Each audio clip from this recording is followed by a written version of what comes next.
Now naman, ang gagawin natin ay egg spread.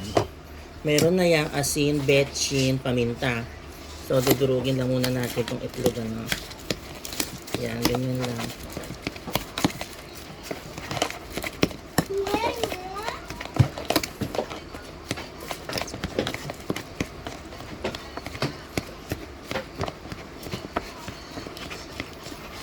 Maganda yung masyadong durog-durog. Maganda yung meron siya mga buo-buo, ano. Para naman ma-enjoy mo yung pag kumakain ka ng egg sandwich spread. Yan. So, lalagyan na tayo ng mayonnaise.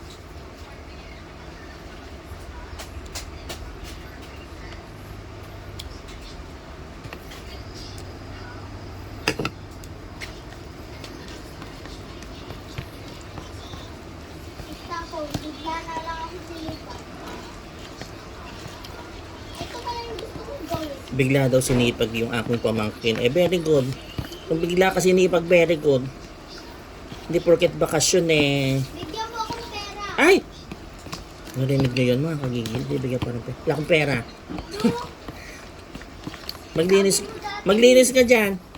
O ma, eto na. Saan nga maingay? Eto na, no? Okay na to. Tikman na lang natin.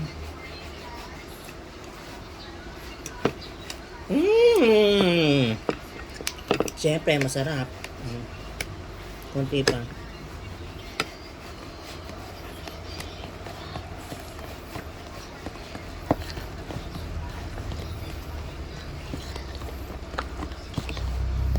Yan.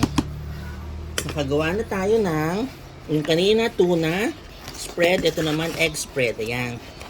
Para meron tayong palaman.